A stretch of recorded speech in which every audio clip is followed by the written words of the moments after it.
The African Union summit in Ethiopia wraps up with a call for solidarity to combat the continent's challenges. Nigerian voters are poised for Saturday's presidential election showdown. We'll have a live report from Lagos. And tens of thousands are infected in a measles outbreak in Madagascar. Africa 54 starts right now.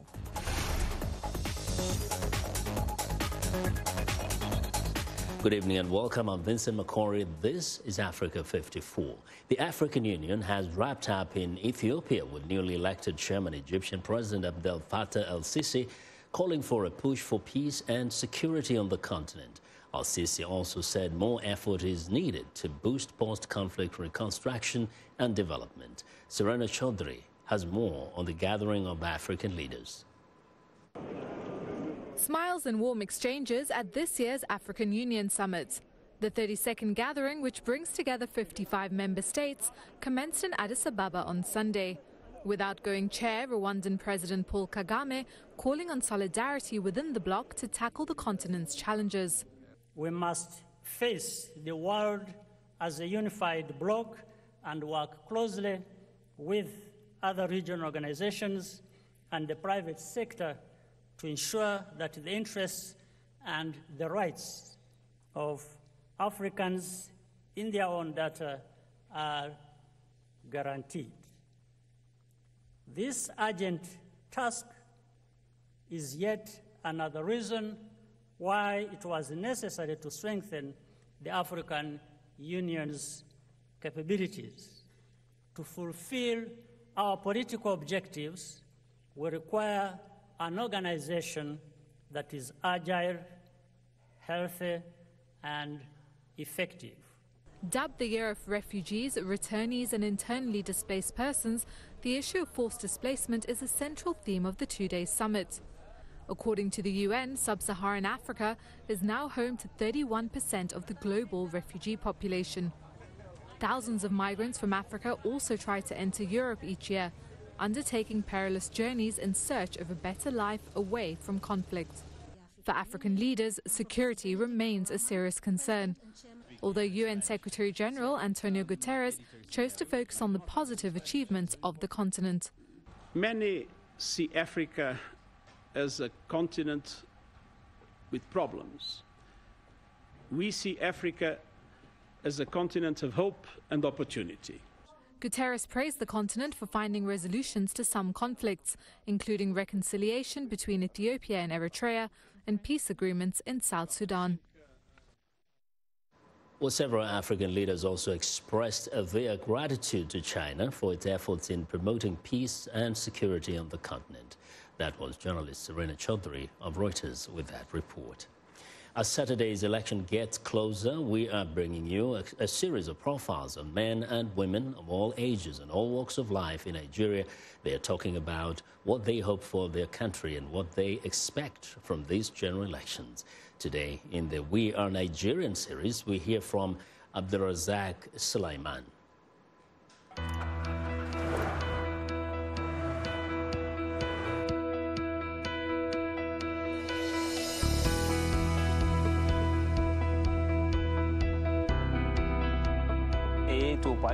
High cost of living is one of the problems I experience every day. I'm talking about the prices of food, transportation fare, where sometimes you have to take 2 drops before reaching your destination. Many times you find it difficult to even afford a meal.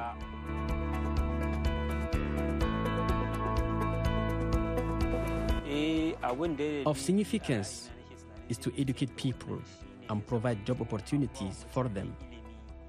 On several occasions, money is used as bait to lure people into causing violence.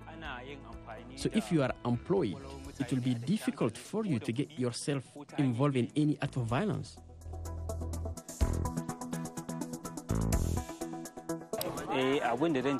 My main concern is the health sector. The government is trying its best, but the common man is still not benefiting. If you look at every sector in terms of basic amenities, the case is the same. In general, I will say the health sector is the main problem of the common man.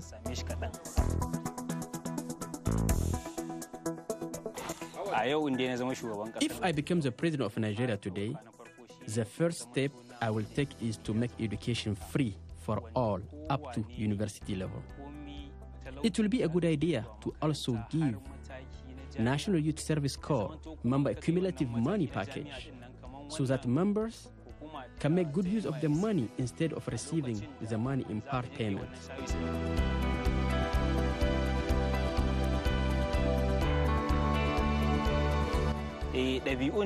I want a trustworthy and transparent president. I want him to be someone who will allow the rule of law to take its course, even if it involves someone in his cabinet. I also want him to be someone who doesn't use tribal or regional sentiments when making decisions.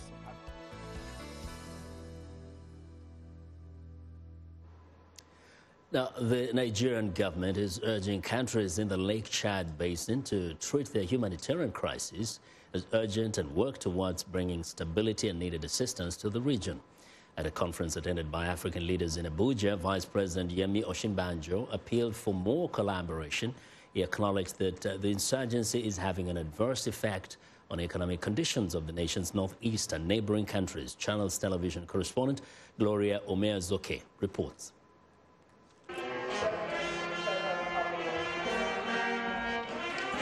A gathering of 4 countries. The Vice President, Professor Yemi Osinbajo, welcomes heads of government from the Lake Chad Basin region, as well as representatives from the United Nations. Protection of the vulnerable through a regional response plan is at the forefront of the 2nd Regional Protection Dialogue of the Lake Chad Basin in the nation's capital. This year, the aim is to provide aid to 6.2 million people in Borno, Adamawa, and Yobe states, with an appeal for $848 million. Partners believe that amidst heightened insecurity, the Lake Chad Basin continues to face protection crisis. As insecurity deepens, we will need to work even harder across federal and state government and in our partnerships, including with the Armed Forces of Nigeria and the humanitarian community, to consider new and creative ways to uphold our commitment to provide that support. Statistics from the United Nations High Commission for Refugees reveal that 7.1 million people are currently in need of humanitarian assistance in 3 states in the northeast, 2.5 million people displaced, 1.9 million internally displaced persons within Nigeria in the northeast, 500,000 internally displaced in Cameroon, and 230,000 refugees in the 3 neighboring countries. Containing the 2019... The Minister of Budget and National Planning launched a 3-year strategy for human response in the northeast. The plan envisages that more and more resources will be deployed to increase investments in infrastructure and other facilities, so as to also address the other development challenges of the Northeast. The Vice President, Professor Yemi Osinbajo, tells countries to collaborate and address the real issues. Perhaps the most important message of our gathering today is that the humanitarian and protection challenges presented by the crisis in Lake Chad remain urgent and require our active collaboration to bring stability and succor to the region.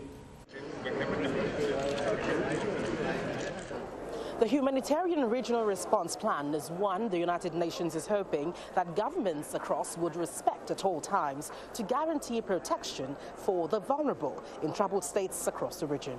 Gloria Omeazoke, Channels Television News. Well, Channels Television correspondent Gloria Omeazoke with that report. Now, Nigeria's top 2 candidates, presidential candidates, are in the midst of their final week of campaigning before Saturday's election. VOA's Peter Clottey joins me live now by phone with the latest news of the campaign. Hi, Peter. Hello, Vincent. How are you? I'm fine. So they're doing this, top candidates are doing their really final campaigns. What is it they're telling people? What are some of the latest campaign rallies have you attended? Well, I was briefly as a main opposition party, the People's Democratic Party, or the PDP campaign here in Lagos, it went smoothly, but they were promising change. They said the president and his ruling All Progressive Congress Party have failed to keep promises they made to them, and that is why Nigerians should reject them and elect Atiku Abubakar and his running mate Peter Obi to run the affairs of the country. They said the ruling APC has run out of ideas. They are incapable of jump-starting the economy and protecting them because they accuse the ruling party of claiming that they have resolved the problem of Boko Haram and, for that matter, terrorism. However, the ruling party said through the Information Minister Lai Mohammed, who told VOA that before they came to power, Boko Haram controlled territories. Now they don't control territories anymore. They are not bombing the capital, Abuja, anymore, and that Nigerians can sleep in peace with their two eyes closed, according to Alhaji Lai Mohammed. We did witness a few clashes in parts of Nigeria earlier on. To what extent is the country concerned about the likelihood of violence in any part of the country by Saturday? You know, I just concluded an interview with the police commissioner here in Lagos, and he was very insistent on the fact that security has been bolstered here in Lagos and other parts of the country, and that they are ensuring that those who foment trouble, those who will even migrate to come here in the city and environs to cause trouble, will be dealt with accordingly. He said special security arrangements have been implemented to ensure that prospective voters go to the polls in peace, and then this election is secure, and that there will be no post-election violence in spite of a few reported isolated incidents of clashes here and there. But he assured me and the population in Lagos that the police are up to the task and they would ensure the elections are free and peaceful. Now, we know that both sides have claimed they want to tackle some of the issues that are of concern to the Nigerians, but how are they distinguishing themselves from each other? What stands out in both sides? You know, the interesting thing is that a lot of the people I interacted with said these people are the same. The only distinguishable thing is that they say that President Muhammadu Buhari, the incumbent president, is incorruptible, and that despite accusations that members around him have been accused left, right, and center of corruption, but there has yet to be any evidence against them. On the other hand, former Vice President Atiku Abubakar said he has been in government before, and that Nigeria saw its economic power during their reign when he was the Vice President of Mr. Obasanjo, the president at the time. Okay, Peter, thank you very much. That's VOA's Peter Clotter reporting live from Lagos in Nigeria. Well, we want to know what you think about Africa 54 and the stories we cover. Join the conversation on Facebook. The address is Africa 54. We're also streaming our show live on Facebook, so check us out and share our show with your friends. Find me on Twitter at VOA Vince McCory. Now, still ahead on Africa 54, combating Madagascar's missiles outbreak. But first, a look at Tuesday's headlines.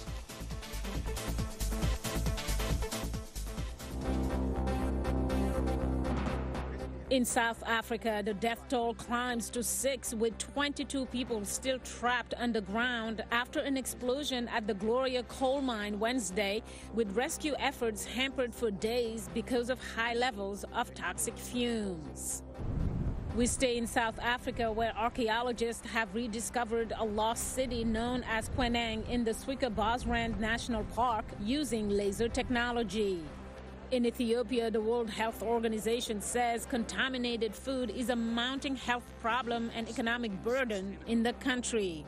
Finally, in Nigeria, business leaders are divided on who to support in the upcoming presidential election, with both candidates, Muhammadu Buhari and Atiku Abubakar, making the economy a top issue amid mixed signals over the past 3 years.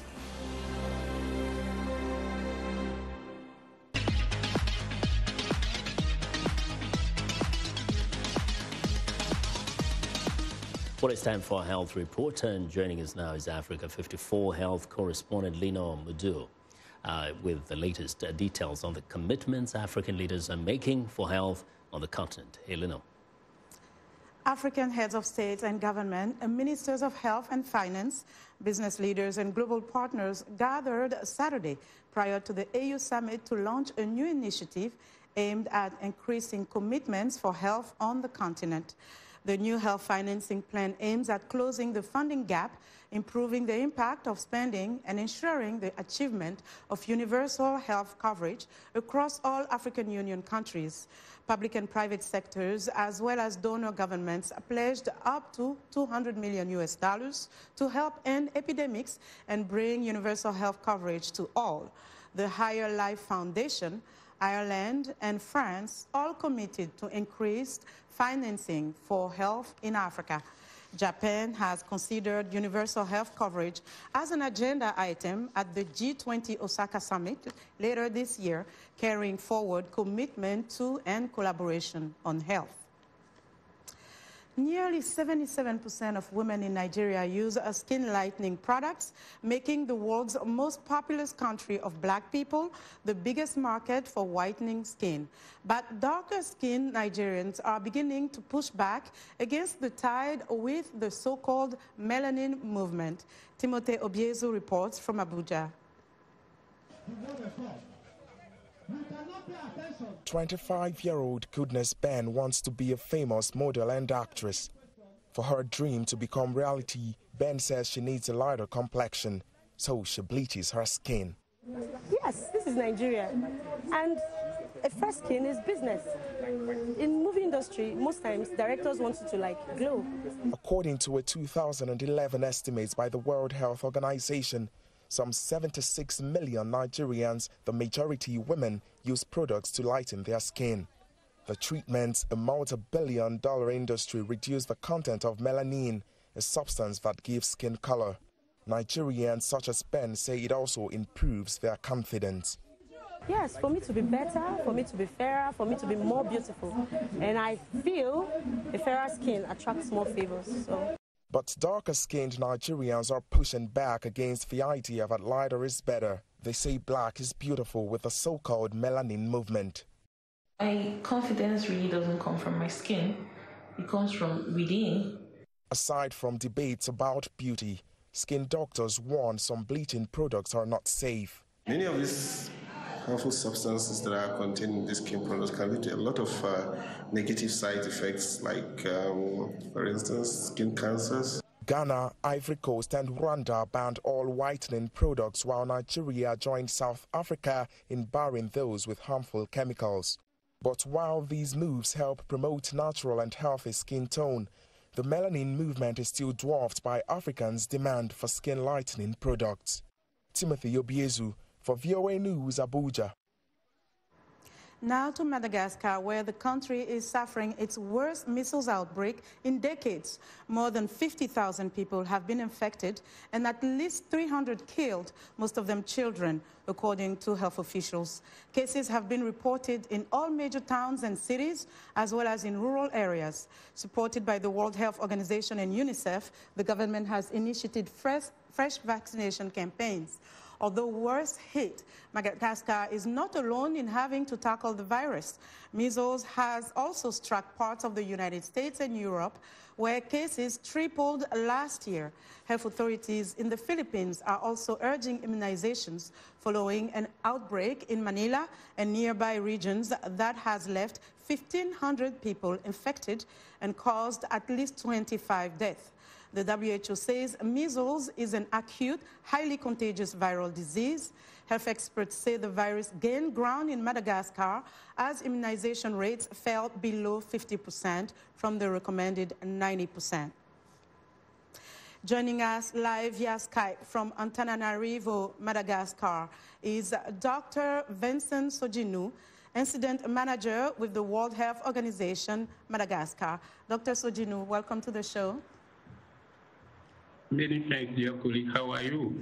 Doing great. Thank you so much for joining us. Listen, immunization rates have fallen below 50% in Madagascar. What seems to be the main cause? Many thanks for your question. Routine immunization is a scheduled program who is implemented in health facilities and through outreach services in some villages. And for Madagascar, we see that when we use the administrative coverage provided by the Ministry of Health, the coverage is around 90%. But when WHO and UNICEF implemented survey at community level, we saw that the immunization rate was low, under 60%. How can we explain this situation? First, we have a lot of people who are not going to the places where vaccination is implemented. In addition, we have in Madagascar many areas who are hard to reach area where it is difficult to implement routine immunization. To come over this situation, the government has organized many immunization campaigns to reach people who had missed the routine immunization.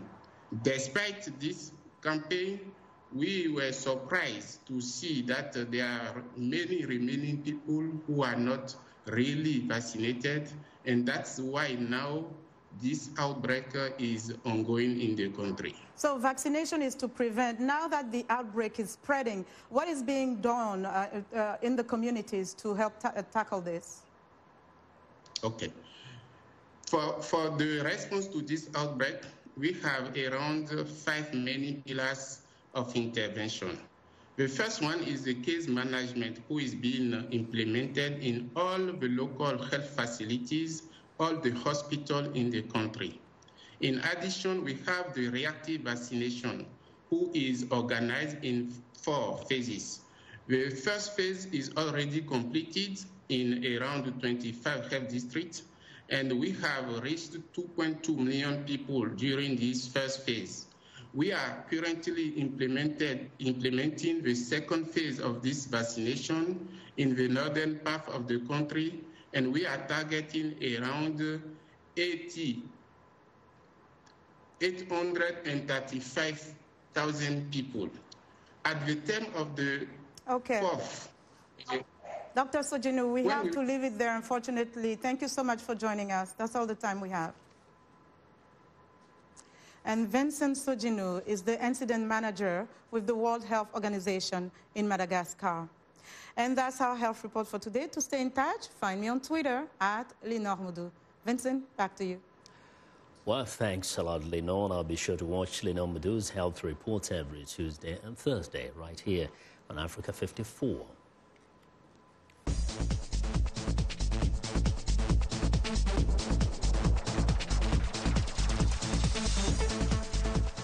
Well, here in Washington, congressional negotiators say they have agreed in principle to avert a second partial shutdown of the U.S. government just weeks after a month-long shutdown that suspended many functions of government. In El Paso, Texas, on Monday night, President Donald Trump repeated his demand for a wall on the southern border. The sticking point in the talks, viewers Michael Sullivan reports. Trump says the issue is crime. He compared the murder rates on both sides of the border where he spoke. Last year, Juarez had 1,200 murders. El Paso, right next door, a few feet away, had 23 murders. That's not good either. But 23 compared to 1,200. He says a wall has kept El Paso safe, something El Paso's mayor has disputed. We were safe before.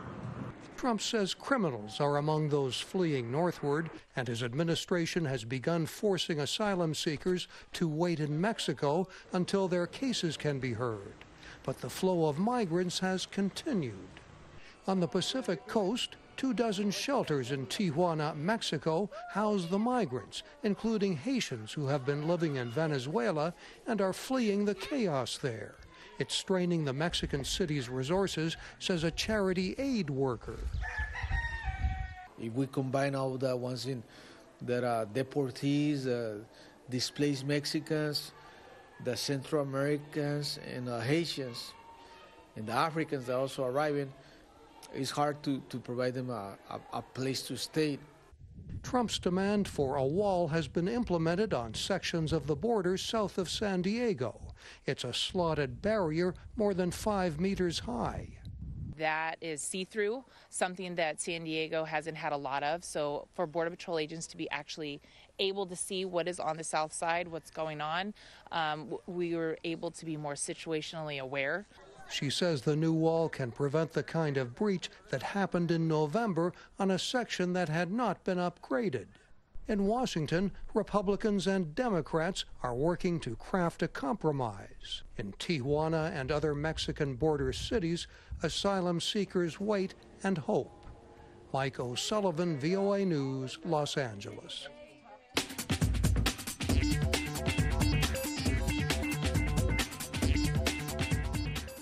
Welcome back to Africa 54, and here's what's trending. Some of the world's biggest palm oil users, including Nestle, Unilever, and Mondelez, are trying out new satellite technology to monitor deforestation as pressure grows on them to source the ingredient responsibly. The oil is in nearly half of all packaged goods, from chocolate to soap, and it's also used as a cooking oil and in biofuel. Palm oil has garnered attention because it thrives in biodiverse regions, threatening endangered species and exacerbating global warming.